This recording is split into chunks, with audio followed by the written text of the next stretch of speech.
दोस्तों, जैसा कि बिहार विधानसभा चुनाव 2025 में मुख्यमंत्री नीतीश कुमार और उनकी पार्टी जेडीयू एक बार फिर से सत्ता की दौड़ में आ गई है। लेकिन हालिया दिनों में 2 दशकों से सत्ता में रह रहे नीतीश कुमार के प्रति लोगों की राय एंटी इनकम्बेंसी और प्रो इनकम्बेंसी के बीच झूल रही है। सीएम नीतीश कुमार की हाल के वर्षों में विकास नीतियां, सामाजिक इंजीनियरिंग और बार बार पाला बदलने की रणनीति ने उनके पक्ष और विपक्ष में कई तर्क तैयार कर दिए हैं। आरजेडी के सीएम फेस तेजस्वी यादव से नीतीश कुमार को कई मोर्चों पर लड़ाई लड़नी पड़ रही है। जनसुराज पार्टी के संस्थापक प्रशांत किशोर और एनडीए के भीतर ही बीजेपी के सीएम फेस सम्राट चौधरी भी उन्हें कड़ी टक्कर दे रहे हैं। ऐसे में बड़ा सवाल ये है कि क्या नीतीश कुमार की सीएम की कुर्सी बचेगी या जाएगी? क्या सीएम नीतीश की लोकप्रियता घटी या पहले की तरह बरकरार है? चलिए जानते हैं उन बातों को जो नीतीश के पक्ष और विपक्ष में जाते हैं। पहला है विकास और सुशासन। नीतीश ने 2005 में लालू राबड़ी के जंगल राज को समाप्त कर बिहार को विकास के पथ पर लाया।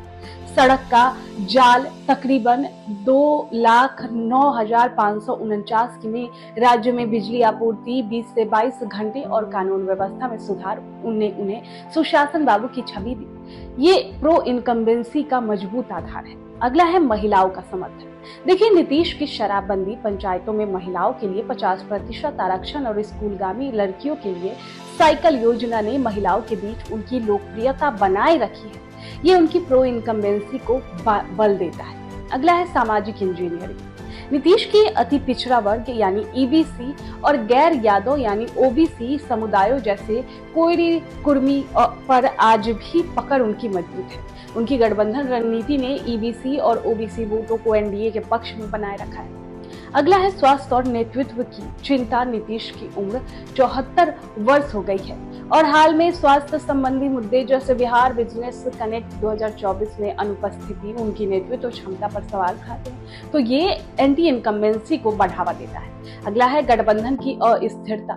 नीतीश ने 5 बार गठबंधन बदले, जिसके कारण उन्हें पलटू राम कहा जाता है। अब ये विश्वसनीयता पर सवाल उठाता है और कुछ वोटरों में असंतोष पैदा करता है। अगला है वक्फ संशोधन बिल विवाद। नीतीश के वक्फ संशोधन बिल समर्थन के बाद 5 मुस्लिम नेताओं ने जेडीयू छोड़ दिया।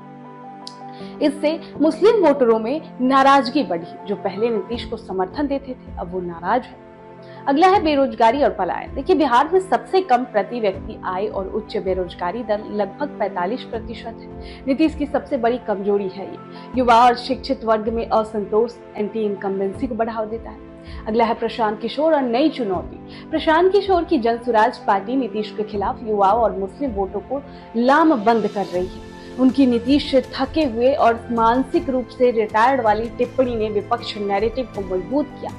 अगला है आरजेडी का एमवाई बाप यानी मॉडल आरजेडी की एमवाई बाप रणनीति यानी मुस्लिम, यादव, बहुजन आदि आबादी पिछड़े ने नीतीश के कुर्मी कोयरी गठजोड़ को जोड़ दिया है। लोकसभा चुनाव 2024 में आरजेडी की औरंगाबाद जीत इसका उदाहरण है। अब अगला आता है प्रगति यात्रा और एनडीए समर्थन।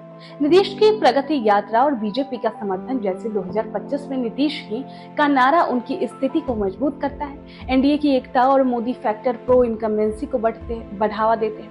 तो कुल मिलाकर नीतीश कुमार के प्रति बिहार की जनता का रुख मिश्रित है।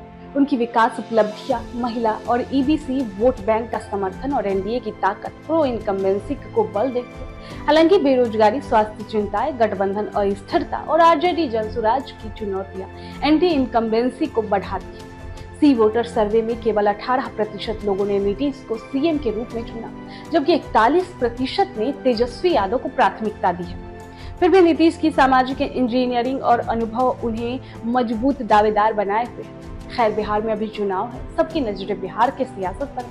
क्या होगा क्या नहीं, ये अटकलों का बाजार गर्म है। अब देखना ये होगा कि जनता इस बार नीतीश को ही चुनती है या फिर इस बार बिहार को एक नया सीएम मिलेगा।